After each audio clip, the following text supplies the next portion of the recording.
Hi, and welcome back to Traffic Jam Live News. Traffic Jam Live shines a spotlight on the shadow of human trafficking right here in the U.S. Very few have any idea how serious the situation is for girls, children under the age of 18, right here in the U.S. with human trafficking. There's a thing called Metcalfe's Law that says the value, the power of a network is proportional to the squared number of people in that network. Okay, that's a mouthful, that's a formula, but the gist is you add value, you add power to that network. So if you're new or relatively new to Traffic Jam Live, we encourage you to subscribe, like, share these posts, share posts of other anti-trafficking organizations. That's where we build the value, the teamwork that can take on and disrupt and dismantle human trafficking. Today, we've got Sophia Flot-Warner and her interview with Dr. Debbie Lassiter from the CRC, the Convergence Resource Center. Two amazing women making significant impacts in the battle against human trafficking. Hi, Bo. Thanks for having me. We're going to be interviewing Dr. Debbie Lassiter today. She is the Executive Director and co-founder of the Convergence Resource Center. And we're going to talk to her all about the many projects that they have going on, the programs, the many different ways that they help the community. We're going to talk to her about all of the wonderful things that she does. Hear what the Convergence Resource Center is up to. I'm live. Our guest today is Dr. Debbie Lassiter. She is the Executive Director and co-founder of the Convergence Resource Center. She has over 45 years of experience fighting against human trafficking. In 2012, she launched the Human and Sex Trafficking Support Initiative, and in 2013, she created the Epidemic and the Game, an annual community awareness event focusing on human trafficking. Dr. D, as she is lovingly called, is a panelist, presenter, radio host, and certified trainer. She has won so many awards. She's been awarded the Dr. Joan Gillis Award for Trauma-Informed Care, the Humanitarian Heart Award, the It Takes a Village Ex-Offender Community Celebration Award, that's a mouthful, and Thomas G. Cannon Equal Justice Medal. Let's welcome this amazing woman, Dr. Lassiter. Welcome, Dr. Lassiter. Hi, Sophia. Thank you so much for having me here, and thank Bo and the team as well for giving Convergence this platform. Wonderful, thank you. So we're going to start off with a bang here. You have an event coming up, right? Tell us all about your 17th annual gala fundraiser. So actually, this, like you said, is we're celebrating 17 years, and at this event, it's going to be a little different than any event you've seen before, because typically we have this banquet in person with people sitting at tables and eating. Well, this year we decided what we're going to do is we're going to put our works of art, because we see each woman as a work of art. We're going to put our works of art on display. So you're going to see some of the survivors doing things. You're going to see fun art created, but you're also going to hear from people that we have helped. Through the eyes of a parent, you're going to hear from some parents that their children went through human trafficking and they want to talk to you about the program and how it worked. And then you hear from some of our supporters. And the main reason that we do this is because we don't really receive a lot of what you want to call federal grants in that, but we help a lot of people. We've helped over 1,000 women from our site. And we don't put them through a lot of red tape because they don't need excuses, they need help. So when they walk through the door, we start helping them right away. And so we need support to be able to do that. That's amazing. So tell me, what motivated you in the very beginning to start the Convergence Resource Center? So it's a kind of funny story because it kind of goes around in a circle. Convergence was created originally to help women being released from incarceration. And it actually came about because as a young person, it's even still now what you want to call task oriented. So if I have a task, I'm going to complete the task. And as a child, our pastor said, reach out to somebody that's lonely. So we had this little green sheet thing that had comics in it, but those sisters, dear Abby, they had a column. And they said, this person wants somebody to reach out to them because they're lonely. So I started writing the guy and he started writing me back. Turns out he was in a maximum security prison. And my mom intercepted one of those letters and she was like, no more writing. But in between, what happened was he sent me a picture of himself with the band from the very first Longest Yard movie. And he said, I'm about to be in this movie with this guy named Burt Reynolds. So he sent me that picture. And so at the same time, we were working in the prisons and the ladies were like, we need help when we get out. So we started Convergence. Well, full circle later on, we started working with human trafficking right around the time the second Longest Yard came out. So it's kind of a marker for us, those Longest Yard movies. But that's what made us start thinking about it. But there were 3 incidents that really pushed us over the edge. One was we were working full-time our jobs while we were still running the center. And one day we came in and there was a message on the phone. It was one of our works of art. She was crying and she was saying, they're coming to get me. They're taking my children. What should I do? And there was no one there to answer that phone call. Oh, And that bothered me. Well, she came in a few days later. I was teaching a class and the ladies kept coming in. I was like, you guys stop coming in here. I'm teaching my class. And they're like, she's on the phone. She won't get off the phone. We live in Wisconsin. It was very cold. She was standing in a phone booth outside State Fair with nothing on but her coat, no shoes, because she couldn't pay her rent. So instead of ask for help because all the agencies couldn't help her, she told her landlord, I'll sleep with just you if you let me stay here one more month. Well, he brought a bunch of folks. And he told her, I'm going to keep bringing people whenever I feel like it. And she ran. She couldn't take it. And we had to go get her. And we couldn't find anywhere to take her, which made me say, what is wrong? We don't have help. What is the problem? And the other one was a grandmother who her granddaughter was so controlled by this trafficker that she jumped out of a window to get away from her family and broke her leg trying to get back to him. And this grandmother called me and she said, where is the help? And I was like, I don't know. You know, we started reaching out to places and no one could help. So we said, forget it. We got to start something. And we did. And that's kind of how we started working with human trafficking, because we can't hear people cry out for help and just ignore it. Yeah. Wow.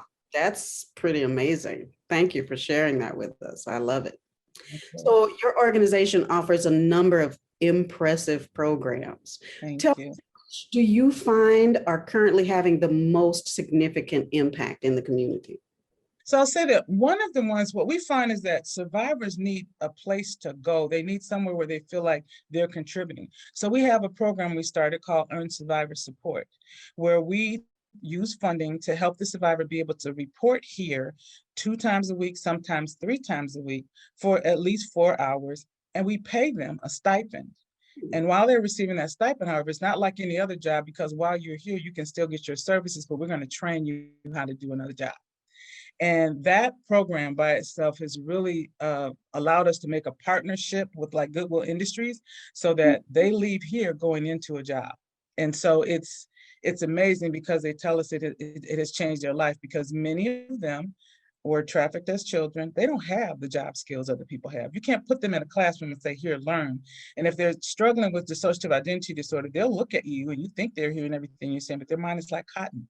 They just can't absorb it. So this gives them the ability to get the services they need at the same time that they're getting the training to get life-sustaining employment. So that's one of my favorite ones. And another one, of course, is Ending the Game, which you guys are familiar with. And they usually take it about 3 times. It's a 10-week psychologically walking them out of the commercial sex trade. And after they've taken it 3 times, we train them to be facilitators, because we really believe in people with lived experience helping other people with the lived experience. And so we do that. And then there's just one more. The other one that I really, really like is Heart Math. And I'm a Heart Math coach and trainer, but when they go through Heart Math teaches them how to recover from trauma using their own bodies. What we had a lot of times with people, they say, but they wake up in the middle of the night and they had a nightmare or they have a trauma episode, and they could be in a house full of people, but nobody understands what happened. Well, they can't really call us in the middle of the night. So we had to train them using Heart Math how to recover from that trauma using your own bodies. And those are some of my favorites. I mean, I could go on because, you know, I created them, so they're all my favorites. Right. It's just so amazing. I'm just full listening to this, right? And all of the work that you do. There's one particular program that I found very interesting on your site. Could you tell us about the HEMAD initiative? Yes. Through HEMAD, what we noticed was that, see, human trafficking is a supply and demand business. So the supply is infinite. As long as there are people, there'll be supply. But you don't need the supply if the demand is gone. But we didn't really see anyone, at least in our area, going after the demand. So even though there are females who participate in the commercial sex trade as buyers, we went after the men because they're the largest part of that population, not that they're the only ones. And we needed men to talk to other men because, yeah, I'll tell the truth, and you know it to be true too. No offense to anybody listening, but if a woman is telling a man something about how he ought to act, he's going to listen for a while. But after a while, your lips are moving and he doesn't hear anything you're saying. Okay. He's going to be polite and all that. But a man can get through to a man in a way that we can't. And so what we decided was that the men named it, the HEMAD is human trafficking educators with men and boys standing against the demand. Now that comes out to HEMAD in their mind. So they said, we're men and we're mad about human trafficking, so we're gonna take a stand. So we asked men to watch a 3-minute video. We educate them a little bit about human trafficking, ask them to watch a 3-minute video, and then we asked them to take the pledge to say that you are going to take a stand against human trafficking. Well, wow, did men come forward. We had legislators, we had lawyers, doctors, people from all walks of life. The first year we did it, we had a small scale. We said, hey, let's try to reach, a few hundred men. We reached 3,000. The next year that doubled to 6,000. So we said, okay, we're gonna try to, double that. We hit 45,000 men. Beautiful. In like 9 to 10 different states, 3 or 4 different countries. I mean, it was going all over the world. So this year, our goal is 60,000. And the last time I looked at it, we were over 40,000, and we have until November to get that 60,000. So men, come on, kick it up, get it done. But what also happens is that the women are impacted. To know that men, because they see the other side of men, they see men that are abusing them and hurting them. It brings tears to their eyes. Because when we have our kickoff, men come in here pre-COVID, they come in here and take the pledge, and they would be in tears saying, there are men who will take a stand against this for us and for the community, and they are amazed that men do it. And we are excited about the men that do it. And we police departments, I think our mayor did it this time, county exec, everybody. And then in other states, same thing. The attorney general in Florida did it. And had a group of guys with him do it. And we have men still wearing their wristband because we give them a wristband, and they'll come up to me and say, I'm wearing my wristband, but the words are coming off. Can I get another one? Absolutely. So it's a good thing. And it's amazing. It's an amazing program because we didn't know anyone else that was doing it. Yeah, that is amazing. I'm so impressed by that. Everything here is just so impressive. I just can't tell you how much I appreciate the work that you do. Thank you. You mentioned earlier about needing support. So your organization has what's called Centurion Champions. Can you give our audience an idea of what that means? Sure. Well, first, I need to let you guys know I'm like an acronym nut. So everything has like an acronym that goes to it. So when we got to the Convergence Centurion Champions, I was like, I don't have an acronym for that. So it's just gonna be the 3 C's, So, but what we ask people to do, those are like our monthly contributors. People contributed, and so what we try to do is we try to give them a little inside information that we don't give anybody else, or we give it to them before other people get it. Like when we get back from the Super Bowl, they get the reports first. And so when something's coming out, a new service, because we're always creating new services, they get that information first. And so they are our monthly donors that really help us. They are our champions that consistently support us as to what we're doing here. And I can tell you that they're amazing. Without fail, they set them up automatic, and we don't have to worry about them at all. We just know that's coming, and that's important for an organization like ours because we're a nonprofit, And so when we're looking at our finances, we need to make sure, hey, this money's really coming in. We can depend on them. We don't have to look back at anything. So that's what that Centurion Champion is, and we invite anybody to be one. And no amount is too small. We have very modest amounts, and we have some that give quite a bit every month, but it keeps us going, and we appreciate them. Nice. So if an individual or an entity would like to become a partner or collaborator or supporter, how would they make that happen? So they can go right to our site and register if they want to be a Centurion Champion and just set up their monthly donations. And once we see those, we know that they're a Centurion Champion and we reach out to them and welcome them. People can also give that way. For partners though, we want them to send me an email. So it's going to come into our CRC Contact Us, and then I'm going to talk to them about what that partnership looks like. Because we have some partners, everybody can't give you money, but they can give you what they do. Like Bomba Socks gives us 1,000 socks every so often. Well, not only can we help our ladies, but we've helped youth that are in trouble. We've helped the homeless.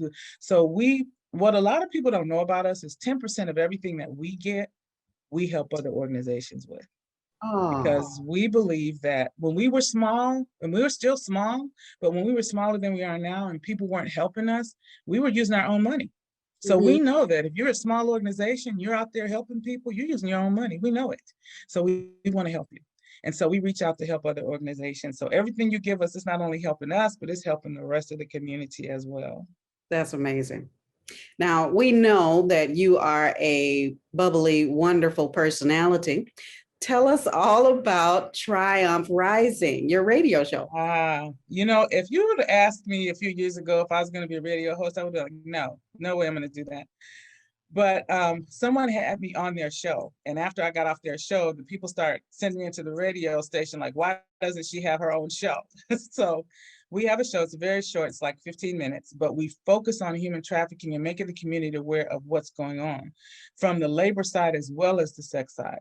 And so we talk to the community and actually have quite a bit of a little following there. And so often we will, like when we put up our show on child brides, people didn't know about that. So when they heard about that, they told the radio station, you need to play that again. So they played it like 3 more times that week. So every time we send something out that the community doesn't know about, they say, play that one again, please play that one again. And so they can tune in to it live, or they can go to our site and see some of the past ones. They can listen to some of the past ones that are up there. And so it's on Joy 1340. That's the radio station. And then it's also on 98.7 FM. So Joy 1340 is AM. Or on Mondays at 12:30 Central Time, they can go live on the computer or listening to it on the radio. They can go to joy1340.com and hear it. It's called Triumph Rising. And I told you I was an acronym nut, right? So Triumph is Tamar's Remnant in Upward Movement Pursuing Healing. I love it. I love it. Yeah. I love it. So tell us again the radio stations. It's Joy 1340 AM and 98.7 FM. And those are local to where? That's in Wisconsin, but I think they have a wide reach throughout Wisconsin. But if you go to your computer and do the joy1340.com, you can hear it from anywhere. Great. That is wonderful. All right. So now we're going to get a little bit deeper here. Okay. What would you tell any person watching who is caught up in this world of human trafficking? And I want 3 perspectives: the trafficked, the trafficker, and the buyer. Okay, so starting with the person that's being trafficked, what I would say to that person is, I know that you're in a situation where you believe that this is a great idea possibly, or you're being forced to be in this situation. I want to let you know that there's help out there without judgment. Many times you go places for help and there's judgment. You can call our solid support line and either leave a message or talk to someone, and they're not even going to ask you your name if you don't want to give it. If you decide you want more support, you can call the regular line. But we want you to know that we're out here and that we will help you without excuses and without judgment. And if we can't help you, we will find somebody who can. Now, to the trafficker. I know that traffickers come from a lot of different perspectives, and some of it is just money, but some of you were born into it. It's the family business. And so you believe that this is what you are supposed to do. I've talked to some of you, and you've said to me, I'm 56 years old. I've been doing this all my life. I can't change and now go work at McDonald's. I understand that perspective. And I'm not going to try to shame you. I'm not going to try to call you names or anything like that. What I'm going to tell you is there is something wrong with what is going on in your life. And many times it's because of something wrong that happened before. Give people an opportunity to help you. Go talk to somebody. Okay, go talk to somebody. If you don't have somebody to talk to, you call us and we'll find somebody for you to talk to. But I want to let you know that you can make it. You can do something different. You don't have to just do this. You can do something different. I could tell you you're hurting people, but I think you know that already. What I can tell you is that we can help you too. You're not a monster. You can be helped too. And to the buyer, well, I'm not going to say you're all men because I know women are buyers too. But what I'm going to say to you is this. Think in your life about your most precious possession, not a human being. Maybe it's a football, maybe it's a toy, something like that. And think about everything that you can do to that possession because you own it, because it's yours. It can't talk back to you. It can't have a relationship with you. That is what you can sell, not a human being. That's what can be bought, not a human being. You look at things and say, this is a tragedy. This was a bad thing. Take a step back and review what you're doing. I know you say, some of you may say, well, I have to have this. I'm possessed by it. If you're possessed by it, go get some help. So there's help for you too. But don't just stay in that dark place that you're in. Now we're going to lighten it up a little bit. Okay. We would love for you to share with us a victory, a good outcome that you and your organization has had recently. Wow, there's so many of them because with every story, there's always somebody that comes out on the other side of it. I would say one of the most recent ones, a lady came and she was a previous client. We had helped her years ago when she and her children, like we live in a very cold climate. In the winter, it's like below zero here. And she came in here about a few years ago, and she and her children were living in her car. She was working double shifts, but she could not get an apartment because she had been trafficked and had no credit history. So we were able to get her and her children in an apartment, rent for a few months to help her get on her feet. She was doing great. But things happened. The trafficker got back a hold of her, but the trafficker eventually got sentenced. But the mental help that she needed, she didn't get because she thought she was okay. So she came back in here in tears and completely hysterical because the trafficker had bombed her car before, her brand new car, before he was sentenced. And she said, I need help and I don't know where else to go to get it. Well, we were able to help her. So today she's employed. Today she is getting the services that she needs. And she said to us the other day, she said, you saved my life again. That's a victory story because what she wants to do is she wants to become a person that helps other survivors. And that's what we want to see. We want to see them. They all have the hero complex to an extent. We have to help them, have discipline with it. But to hear her say that and to see her wiping away this time tears of happiness and not tears of anguish. We've come to the end of our questions. Is there anything else that you would like to share with our audience? This has been such a wonderful time for me, very enlightening, very touching. And I'm very impressed by all that you have done and your organization. Is there anything else you'd like to share with us? I do have two things I'd like to share, if it's okay.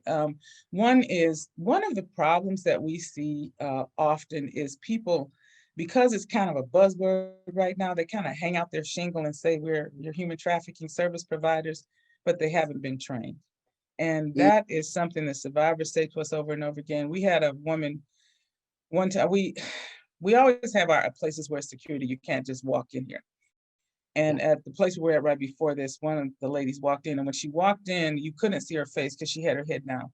And she was pressing the buzzer, but she wouldn't say her name, so they wouldn't let her in. And she was crying so hard, and she looked up so they could see her face, and they saw her face, and they knew who it was, they let her in. And when she got in, she fell on the floor screaming and crying. I mean, it was terrible. And so when we finally got her calmed down to find out what happened to her, she had been forced to go to a support group, court ordered. And in the support group, the service provider said, well, what happened to you is you're not a victim, you're just a prostitute. And so the whole support group then took turns talking about her as a prostitute. And one girl tried to protect her, and they honed in on her and started talking about her. That service provider, in my opinion, wasn't trying to harm her, just didn't have any training. They didn't know what they were doing. And we see survivors get re-victimized like that all the time. So we are on a campaign, if you will, to get service providers trained, but we're not even charging them for the training. We have these trainings coming up twice, once in April and once in August, where we're going to take 2 days and train service providers on what is human trafficking, what's the trauma, what's the effect from the trauma side, listen to a survivor, learn how to run a small group, learn how to motivationally interview. We're going to do all that for them for free, okay? But we want people to get trained. So they can go to our site and register if they want to get trained. And the second thing is, on the mental health side, we are seeing so much dissociative identity disorder. People are going all the way from daydreaming to actual altered personalities because of the trauma that they have gone through. But what we are finding is there is a gap, there's a deficit in people that know what it is and how to deal with it. We had to train the Department of Justice because they thought people were just lying. When a person has dissociative identity disorder, I'm not sure if you guys are familiar with what it is, but if a person has dissociative identity disorder, I'm talking to you. What do police do? They ask you the same question over and over to make sure you're not lying. I'm talking to you, I'm telling you the truth, but if I switch and you don't know I switched, I'm going to give you different answers because my alter has a different memory of the same situation. We have to send people out of state to get help. We have to search the globe to get help. And what we are doing is at the epidemic in the game this year, we're focusing on dissociative identity disorder. And we're going to actually have a human trafficking survivor that has it, that is able to speak about it. But we are advocating people, please, if a person has dissociative identity disorder, this one almost brings like a little tear to my eye because we were called in to help with a case. It was obvious to myself and the psychotherapist that we work with that this woman had dissociative identity disorder, but because we were in another city, not in Milwaukee, the people that came in did not believe she had dissociative identity disorder. Now she escaped in her nightgown and with the other handcuffs still connected to her, no shoes. Do you know that they gave her back? They sent her back because they thought she was lying. Oh my gosh. This is frightening to me. This is frightening to me. We have got to do something about this. And so we're going to be training people on that as well. That's going to be in September. But even before that, if people can get some help or some training in that area, or at least be open to the possibility. Because I understand totally. If I'm talking to you and I look the same and I act the same, and you're asking me questions and I'm giving you answers, and then all of a sudden I start giving you other answers, of course you're going to think I'm lying. But that's not what's happening. That's not what is happening. And I see it pretty much every day. Pretty much every day. So those are two things I just really want people to, get a grip, start trying to get some training in those areas.